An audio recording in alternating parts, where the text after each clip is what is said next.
সবজির দাম কমছে। বাংলাদেশের মানুষ শুধু সবজি খাবে, ভাত খাবে না, তেল লাগবে না, রান্না করতে গ্যাস লাগবে না।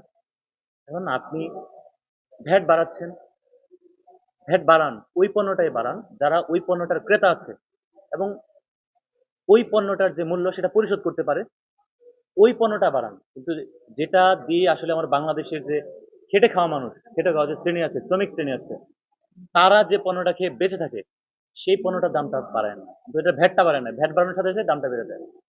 তো অন্তর্বর্তীকালীন সরকারের প্রতি আহ্বান থাকবে যে বাংলাদেশের যে আপামর সাধারণ জনতা আছে, আমাদের বাংলাদেশের একটা বড় অংশই আমরা হচ্ছে বাস করি দারিদ্র সীমার নিচে বা কাছাকাছি প্রান্ত। তো তাদের কথাটাও মাথায় রাখবেন। তো আমাদের তো বাঁচতে হবে।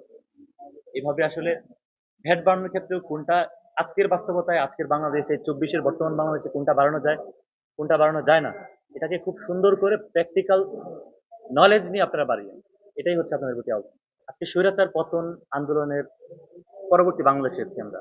তো দেখেন, স্বৈরাচার পতন আন্দোলনের যে শুরুর দিক বা এর আগের দিক, কোটা আন্দোলনে যখন আমরা আন্দোলন করেছি, আমরা সাধারণত প্রথম দিকে ছাত্ররা ছিলাম ওইখানে।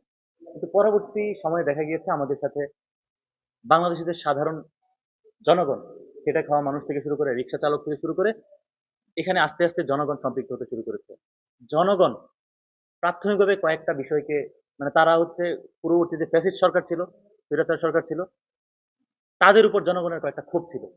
এর মধ্যে একটা হচ্ছে দ্রব্যমূল্যের মাথাচাড়া দাম ছিল। এখানে দ্রব্যমূল্যের এতটাই দাম ছিল যে তারা তাদের ক্রয় ক্ষমতার বাইরে চলে গিয়েছিল। এবং বাংলাদেশের মানুষ মনে করেছিল যদি হাসিনার পতন হয়, যেহেতু দীর্ঘদিন ধরে এরকম পণ্যের দাম ক্রয় ক্ষমতার বাইরে ছিল, মানুষ করেছিল যে হাসিনাকে যদি কোনোভাবে প্রতিষ্ঠিত করা যায়, তাহলে হয়তোবা পরবর্তী বাংলাদেশে দ্রব্যমূল্যের দাম ক্রয় ক্ষমতার ভিতরে আসবে এবং হাতে, মানে সাধ্যের নাগালে আসবে। কিন্তু আজকে কি দেখছি? আজকে তো এরকম সিচুয়েশন নাই। আজকে হচ্ছে যে আপনি দেখেন সবজি, একজন কৃষক অনেক কষ্ট করেই সে হচ্ছে ফুলকপি ফলালো। একটা ফুলকপি ফলানোর পিছনে দেখা যায় প্রত্যেকটা ফুলকপি 2 টাকা 3 টাকা খরচ হয়। আজকে আপনি 2 টাকায় যদি একটা ফুলকপি বিক্রি করেন, তাহলে এই ফুলকপিটা বিক্রি করতে তার কোনো লাভ নাই, বরং এটাকে যদি সে ঢাকায় পাঠাতে চায়, ট্রাক ভাড়া চলে যাবে 5 থেকে 10 হাজার টাকা।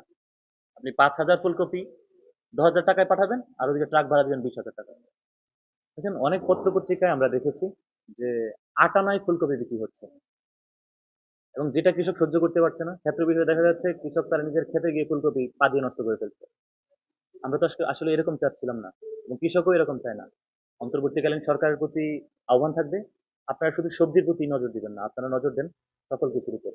আর সকল কিছুর উপর বলতে সবজি প্লাস এর সাথে যেমন চাল জড়িত আছে, এবং গ্যাস থেকে শুরু করে নিত্য প্রয়োজনীয় সকল কিছু জড়িত আছে, প্রসাধনী সামগ্রী, ইলেকট্রিক পণ্য সবগুলোই তো জড়িত।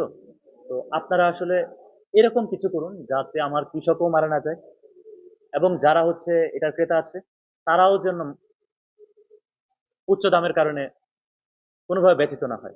একটা ব্যালেন্স রাখার চেষ্টা করুন, এবং এর জন্য আপনাদের পক্ষ থেকে যা করণীয় তা করেন, এটাই আপনাদের প্রতি আমাদের আহ্বান।